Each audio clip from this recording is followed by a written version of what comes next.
Welcome back to the A&E podcast. I'm A. And I'm E. Okay, so I think I mentioned on the last podcast about my book club. So we had a pretty interesting discussion, which it's gonna be kind of obvious if you know, but I'm gonna try to be vague on what the book was. But we read a book that's kind of meta. It was based off of a TikTok series, and then got turned into a book. Oh, wow. And the idea of the series in the book is that you have an author who is writing this fantasy book, so you have the fantasy world, and they keep popping into the series because the characters aren't cooperating, and the characters are like, well, why would I take my corset off? Like, that's actually really hard to take off. Or like, why would I do this dangerous situation? Like, it doesn't make sense. So they're kind of like, they're kind of denying their call to action, or why would I date this guy, or whatever. And the book also has she repurposes a character. So there's a character who originally was going to be a love interest in a different book, and She's done that before. Yes. Well, keep that in mind. Oh, okay. So full transparency, am the one who submitted this book for this month. I submitted 3 books. This one got picked. And so I was like, ooh, I can't wait to go to the meeting. No one rated it above 7. And part of the dialogue which some of the critiques I understand, but that's not what we're going to be talking about. But some of the critiques I don't understand was it's unrealistic. And I know we've talked about the podcast before, but it was I don't understand how an author couldn't be in control of their characters. Easy. Was one of the things. And so I was like, well, as an author, which I felt so pretentious to say at this meeting, I have to say. But no, flex it. Full send. But I was like, as an author, that is 100% true. And one of the things I really liked about this book is I was like, that's how this conversation feels like. It feels like parenting toddlers or putting clothes on toddlers that don't want to get dressed. Yeah. And and someone else who also writes in the but they write screenwriting, and the group popped in and they said, yeah, actually it's easy to do it at first and then your character becomes a person. Yes. And I was like, yes, that's what I'm talking about. So that back and forth happened. And then someone else brought up a really interesting point of view, because this book specifically is equal parts you're supposed to be on the author side, and they have their own side plot, and this fantasy world side. But when we do the pop-ins, the fantasy person is getting really aggravated, why are you putting me in dangerous situations? I have a kid. There's also the conversation of this person is in their 30s, which I've seen the post about of course we have to rate people in their 20s because people in their 30s would just say, yeah, I'm going to the billionaire, or yeah, whatever. They're 20-year-olds make the decisions that push books forward is the yeah. you know what I mean? It's the idea. So that conversation got brought up because these characters are in their 30s and they're like, well, why would she act this way, or why is this? Which that's a whole other topic of why can't a woman be flawed and make mistakes? But they were saying it would make more sense if the person was writing a character that was angry at their god, the god being the author. And so that got my brain spinning, because I'm because they were if you as the author are their god, they have the right to be upset with you for putting you in these situations. And as someone who loves meta stories, I love it in musicals, I love it in plays, I love it in books, TV shows. I just really like things that break the mold or break the genre in that way. I was like, dang, that's an idea, and it's scary. It reminds me of something I saw on Threads that was, if you got dropped into your world and your characters knew that you were in charge of everything that happened, how long would you have? And I think if I'm in What the Water Gave and I'm face to face with Valoran, 2 seconds, really. I think not even a half a second, if I'm being so honest with you. Yeah. Because you wouldn't have made it out the water. No, straight up murked. Yeah. Because we essentially are playing God, and we're love and light. You're gonna get the worst mental health anyone has ever seen with the big whip. It really depends on what part of the story, because I've said, one of my characters who I love that is about to be introduced, I promise, I swear, into the book, is about to go through 2 books worth of pain before she even gets like her arc and like full redemption. There will be signs. And so if she saw me and she's the most powerful and deranged being currently, gone. Yeah. Dead. Yeah. And with her specific power skill, triple dead. Yeah. Because also if you're making Triple dead, she raises you up to smite you again. Yeah. Yeah. Josh Groban, you raised me up. And so I feel like sorry. I feel like it really depends. If we're talking like the Hornicovia, I'm fine. Yeah. I'm surviving. I think Joanne would be like, how can I make profit off of that? Mm-hmm. Like, you should pay me for writing me. Oh. Yeah. You know? Yeah. Mm-hmm. Don't take her side. But like, no, and you know what? You should. You know what? I'll find a way. But also, you did give her the love of her life. That's true. And amazing sex. So how have you considered that? Yeah. So I think Hornicovia, they'd be like, okay. But it's because these characters so far I've made a bunch of really selfish characters besides Gordy, who would be like too like silly to care. He'd just be like, okay. But like for the most part they'd be like, and what does that have to do with me? Like, how can I gain from that? Yeah. And then with Defined and Defiled, I'm not the weirdest thing in Ghostlight Falls. I think they'd be like, yeah, okay. That makes sense. What can we get out of it? But otherwise, like, so there's a Yeti across the street. What do I have to do with that? Richard would be pissed that he stays a book? Oh, that's a good question. I mean, other people are pissed that he stays a book. You think Richard would, like, look you in the eyes and be like, actually, how fucking dare you keep me like this? I think it'd be like, so, what was the reason? Can I get a body? Yeah. Can I please get a body? Like a real one? Like, Yeah. not a drawn one? And I'd be like, no. I mean, face to face, I'd be scared. I'd probably be like, sure, I'll figure it out. But, like... And that's why you're the author. And that's why you're not face to face. Face to face. But I thought that was a really interesting take, and it's really... I've been playing around with, like, a meta idea for a while in my head, in the back burners. Girl. In the back rooms, Girl. when they're locked box. Girl. It's just It's just an idea on a note tab, and it's nothing more. I haven't even made a blank Google Doc for it, okay? Is there a Pinterest board for it? I will not. Yeah. Yeah. I shan't be answering that question, but I saw the eyes. That's all I have to know. anyway, they did see it, so you know. But this kind of really was like, oh, that's another layer. Like, that's really interesting. And I feel like as a reader, that would be scary too. If you were able to handle that as a story where, like, the book characters are turning. And I've read things that kind of play around with similar ideas. Like, there's a book called Hell's Library, or the Library of the Unwritten, which this is a nightmares for scenario for writers. But it's a place in hell where all of the books that you didn't finish writing go.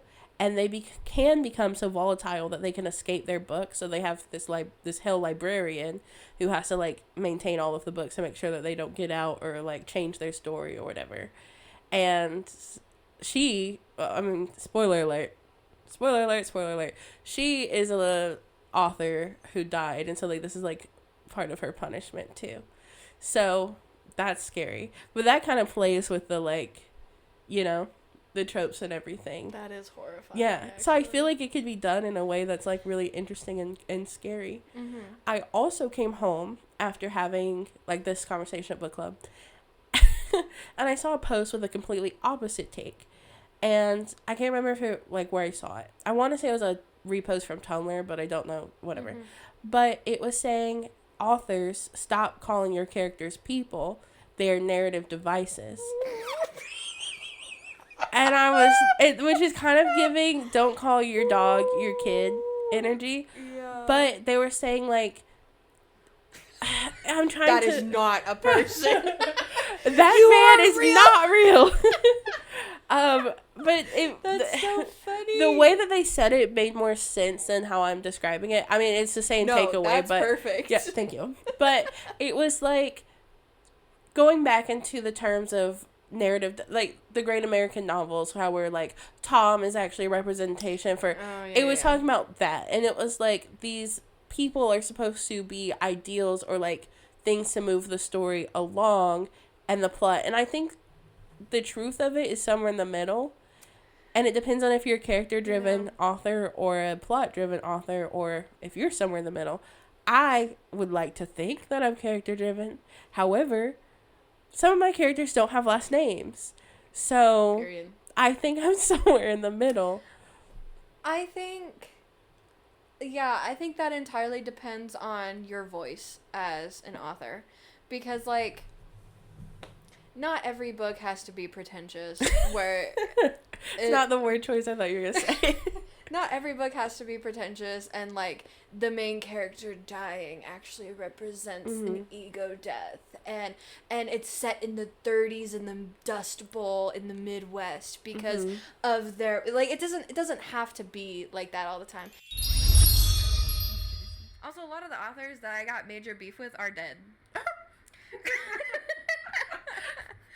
I mean, facts. I was a AP English, AP Lit student, so, like, I got beef with some of these hoes that haven't been alive since the 1800s. So, you know what I mean? Like, now, if they came back to life and started writing books, then you wouldn't even imagine the smear campaign that I would be on Threads. It would be...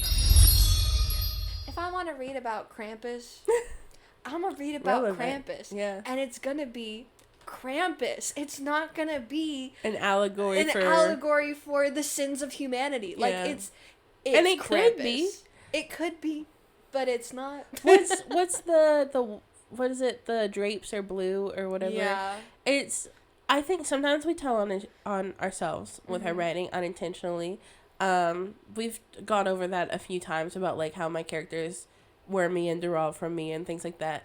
Yeah. Or derailed, not derived. But sometimes I just want to write about a girl with a dagger and her enemy banging. Yeah. You know? Like sometimes it's and I have that pretentious gene in me, and you know this because when I was writing Planted, I had some, like, feelings that I wanted to get out in my little eggplant gay smut book. And I did. But at the end of the day, it's an eggplant gay smut book. Yes. And that's fine. There doesn't have to, like, for me, yes, there are certain lines amidst the dick jokes that I'm like, wow, that's a really banger, and that, like, talks about society and, like, my feelings about this. But it's in a sea of dick jokes. Like, that's okay. I mean, I know Shakespeare or whatever, but, like, that was his bag too. Yeah. Dick joke. Pursued by a bear, like, yes. Exit pursued by a bear, like, so I don't know why we have this, like, everything has to be. Well, and I think it also, like, comes from, again, pretentious people of, like, everything that you read has to, like, have this, like, grandiose thing, and you have to be the English teacher that's taking, you know, the red pen to everything and highlighting, and did you know that this actually translates to this? And I think at the end of the day, why are we shaming people for reading? That. Like, people are picking up a book or their Kindle and they are reading, they're exercising their mind and their imagination. So what if it's a sentient book about a couch? Or, like, who cares if it's about Krampus?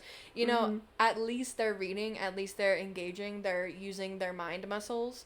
Their minds, Yeah. So, like, you know, no one I'm gonna flash a couple books. No one has to read all the pretentious, like, classic lit. As someone who has read a bunch of pretentious classic lit. Like, I've lit, read the classics. Like, do I constantly tell people that War and Peace is an easy read? Yes. But would I recommend it to everyone? No, because it's a beast to get through. Yeah. It is its own wielding monster. And I don't want to read that all the time. Two things on that. I got really, shocker, I get emotional. But I got really emotional, I think 2 Juneteenths ago, because for the book club, I was making a Juneteenth post, and I was trying to find, like, a relevant quote for our, like, graphic. And I started crying because I was just thinking about the fact that, like, people like me shouldn't, quote unquote, be allowed to read. Like, illiterates, like, we were kept from, like, the alphabet and learning how to read, and, like, illiteracy is a real problem. And so, yes, I'm gonna be reading Railed by the Train or whatever, or, Choo choo. you know, that's a Holly Wild. That's not the title, but it's close to. Like, I'm gonna be reading this stuff because I'm allowed to read whatever the fuck I want. Exactly. Because, like, it's a right and it's a privilege. Yes. I know right and privilege seem opposites, but, you know, it's both to be able to have access to the amount of books and knowledge that I have, but also it's a human right to be able to communicate. Yeah. So, like, and that sounds silly, but it is the truth. It's like, you know, I am never unaware of the fact that, like, being able to have a book club and doing this stuff is, like, an exciting privilege that I have. And in doing so, I should be able to read whatever the fuck I want. Yeah. Because Lea Michele can't do it. So, I had to. Damn. Allegedly. She's going to listen to this podcast and be she's like, going to listen to it because she can't read the transcript. Sorry.